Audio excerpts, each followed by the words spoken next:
Power star Pawan Kalyan గారు నటించిన OG movie September 25న release కాబోతుంది. పవన్ కళ్యాణ్ గారు మూవీ అనగానే చిన్న పెద్ద తేడా లేకుండా అందరు ఇష్టపడి చూస్తుంటారు. కానీ ఓజీ మూవీ టికెట్స్ రేట్స్ చూస్తే ₹1000గా ఉంది. అభిమానులకు ఒక భారం అని చెప్పొచ్చా? 100% భారం. అభిమానం అంటే తల్లిదండ్రి కంటే హీరో అంటే అంత ప్రాణం, పిచ్చి ప్రేమ.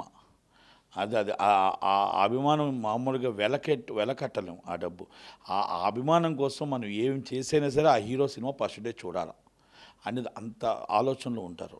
అలాంటప్పుడు మనం టికెట్ రేటు పెట్టేటప్పుడు మనం high class and B class and C class అంటే మనం మొత్తం టోటల్గా అన్ని సొసైటీలు చూడాలి.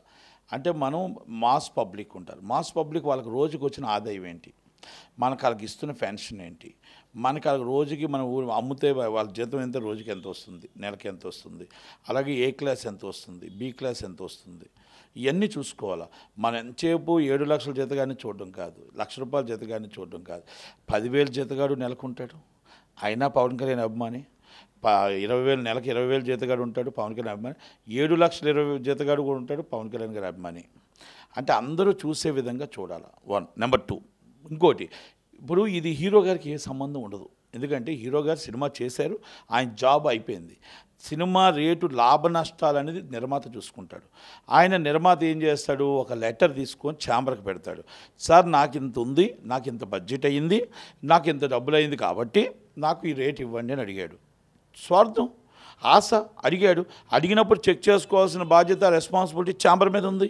తర్వాత chamber recommended by home secretary చూసుకొని ₹1000 టికెట్ ఇస్తే మనం 5 షో, ఒక షో అంటే 10,000, మొత్తం టోటల్గా ఎన్ని పడుతున్నాయి థియేటర్లో? 4,000 థియేటర్స్, మొత్తం 4,000 థియేటర్స్ పడతాయి. అంటే 4,000 థియేటర్స్ అంటే సారీ ఎంత పడుతుంది, అది షోలు ఎన్ని పడుతున్నాయి? ఒక థియేటర్కి యావరేజ్లో 500 నుంచి 700 కెపాసిటీ. అంటే ₹1,000 టికెట్ అంటే ఎన్ని 100 కోట్లు వస్తుంది. తర్వాత మరుసటి రోజు ₹300 పెట్టాం. ₹300 పెట్టామంటే అది ఎన్ని 100 కోట్లు వస్తుంది. మన ఖర్చు ఎంత, దానికి ఇన్వెస్ట్మెంట్ ఎంత, అవన్నీ చూసుకొని మనం రేటు పెట్టుకోవాలి. రేటు ₹1,000 పెట్టేసాం, 1000 కాదు 10,000 పెడితే కూడా సరిపోద్ది. 20,000 పెట్టినా కూడా కొంటారు అభిమానులు, 30,000 పెట్టినా కొంటారు. అలాగా వాళ్ళ జోబీలో మనం చిల్లు పెడదామా, వాళ్ళ రక్తం మనం తాగుదామా? నేను ఎందుకు అడుగుతున్నానంటే ఈ మాట, ₹1,000 మీరు పెట్టేటప్పుడు మీరు పెట్టిన బడ్జెట్ ఎంత, మీకు రెవెన్యూ ఎంత వస్తుంది? మీరు 30 రోజులు ఆడాలని సినిమా తీసారా, 3 రోజుల్లో బ్రేక్ ఈవెన్ అవ్వాలని సినిమా తీసారా? మీరు 30 రోజులు ఆడాలనుకున్నప్పుడు మీకు ఎలాగొస్తుంది? రిపీట్ ఆడియన్స్ రావాలి. రిపీట్ ఆడియన్స్ రావాలంటే అభిమాని మళ్ళీ సినిమా చూస్తాడు. మరి ఒక్కసారి సినిమా చూసి ₹1,000తో ఆపుకునే పరిస్థితి వస్తుందా? 1,000 ₹300 టికెట్ అంటే మరుసటి రోజు వెళ్ళాలంటే ఎక్కడి నుంచి వస్తుంది, ఎలాగొస్తుంది? మీరు ఏ క్లాసు ₹1,000 పెట్టారు, బి క్లాసు 1,000 పెట్టారు, సి క్లాసు 1,000 పెట్టారు. ఇవన్నీ కూడా మీరు ఒక నిర్మాత ఆలోచించుకోవాలి. ఆయన బడ్జెట్కి ఆ ₹1,000 టికెట్కి 300 టికెట్కి ఎన్ని 100 కోట్లు వస్తుంది, ఎన్ని రెట్లు మనకి ఇన్కమ్ వస్తుంది, ఆక్యుపెన్సీ ఎంత, ఇవన్నీ చూసుకోవాలి. ఓకే, బిఫోర్ సినిమాలు చూద్దాం.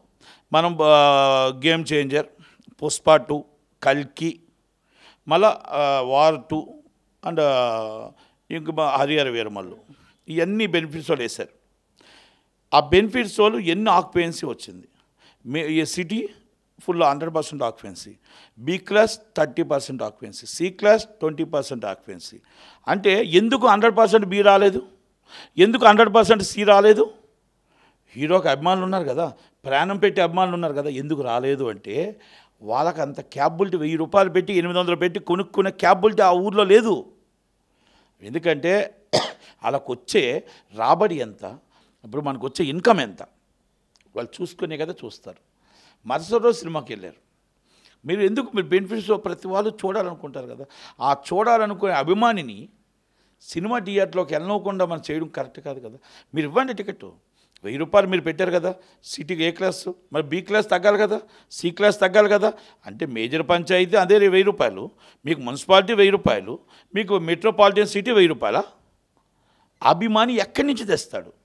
అభిమాని అనేది ప్రాణం. హీరో అంటే పంచ ప్రాణాలు. ఎలాగైనా సినిమా ఫస్ట్ డే చూడాలి.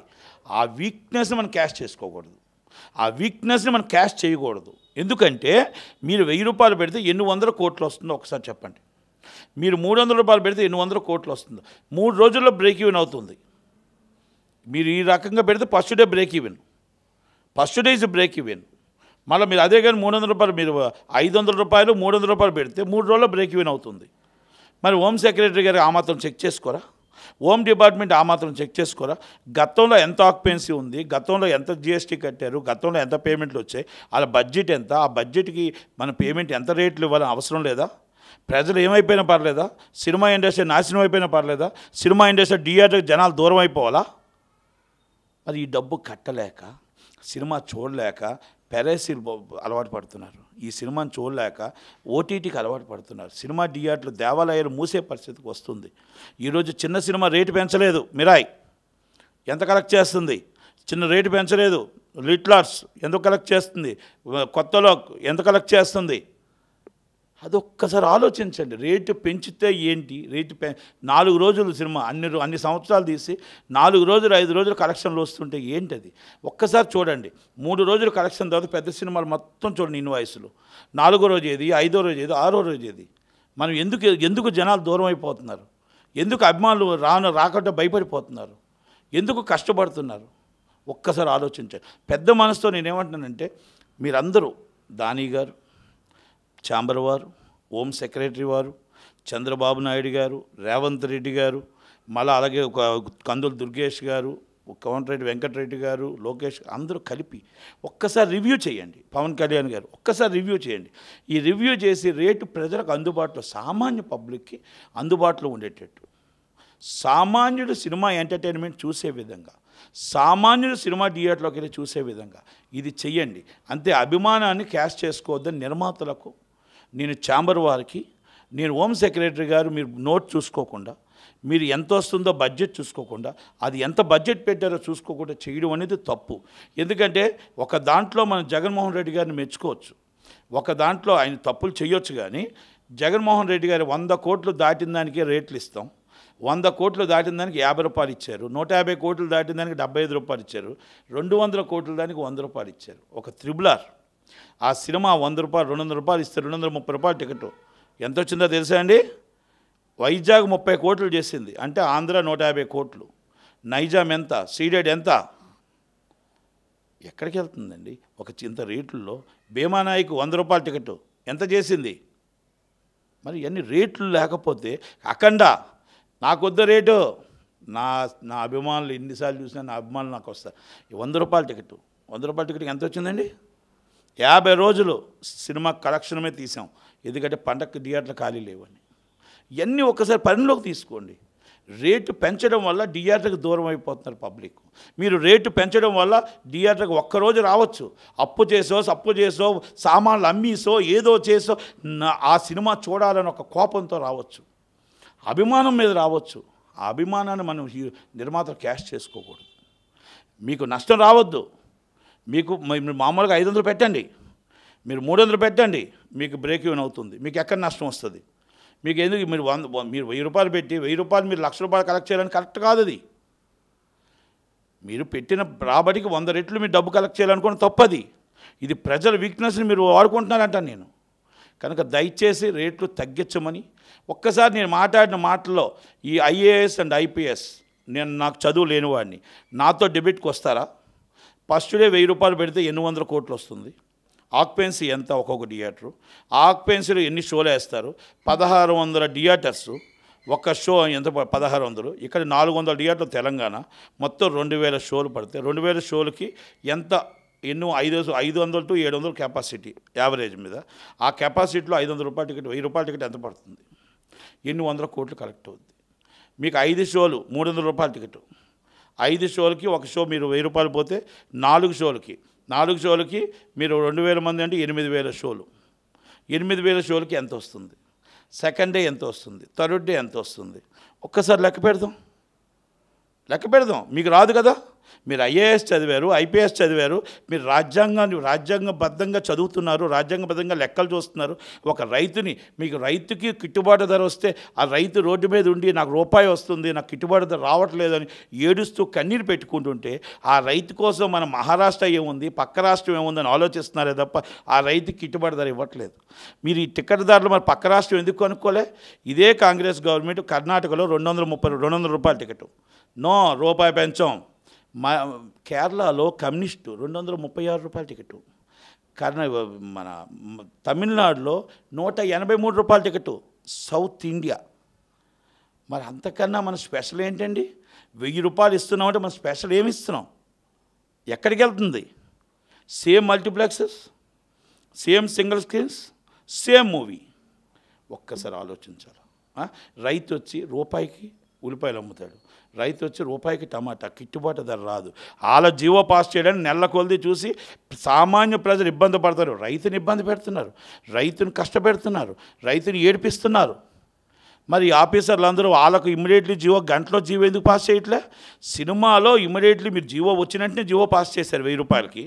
మరి ఆయన నష్టపోతాడు, నిర్మాత కదా అని. మరి ఆ రైతు నష్టపోవట్లేదా? ఆ రైతు కన్నీరు మీకు అర్థం కావట్లేదా? ఆ రైతు మీరు పవన్ కళ్యాణ్ గారి అభిమాని అయితే సినిమా ఎలా చూస్తాడు? 1000 కేజీలు అమ్మి సినిమా చూడాలా? ఆ రైతు కొడుకు పవన్ కళ్యాణ్ గారి అభిమాని అయితే సినిమా చూడాలంటే 1000 కేజీలు అమ్మి సినిమా చూడాలా? రైతు అక్కడ పండిస్తే మనం బతుకుతున్నాం, రైతు మనకు పండించి మనకు తిండి పెడితే మనం బతుకుతున్నాం, రైతు లేకపోతే మనం లేము. మరి ఆయనకి ఎందుకు జీవో చేయడానికి మహారాష్ట్ర ఎంత ఉంది, ఇవన్నీ నెలల కొలది ఎందుకు ఎత్తుక్కుంటున్నారు? మరి ఇది ఎందుకు? సినిమా టికెట్లు పక్క రాష్ట్రాలు ఏమున్నాయో చూడకుండా మీరు రేట్లు ఇచ్చారు. మీకు లెక్కలు ఎంతో తెలియదు, ఆ సినిమా ఎంత బడ్జెట్ అయిందో తెలియదు, మీరు ఎన్ని వందల కోట్లు వస్తుందో తెలియదు, యావరేజ్ మీద 10 రోజులకి ఎన్ని వేల కోట్లు వస్తుందో తెలియదు. మరి రేట్లు ఇవ్వడం కరెక్టా? హోమ్ సెక్రటరీ గారు, మేము చదువుకోలేదు, 1వ క్లాస్ చదవలేదు, మాకే అవగాహన ఉందంటే మీరు ఐఏఎస్ అండ్ ఐపీఎస్ అండ్ రాజ్యాంగం చదివిన వాళ్ళు మీకు ఎంత అవగాహన ఉంటుంది సార్?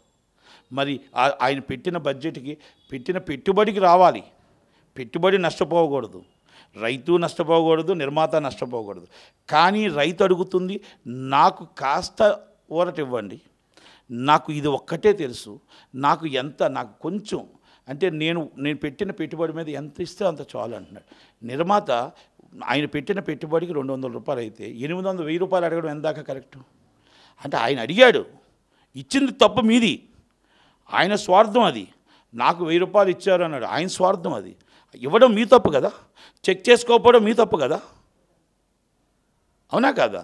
మరి ఎన్నిటిలోని దాంట్లో ఎక్కడ తప్పు జరిగింది? పవన్ కళ్యాణ్ గారిని పెద్ద మనసుతో ఆలోచించాలా.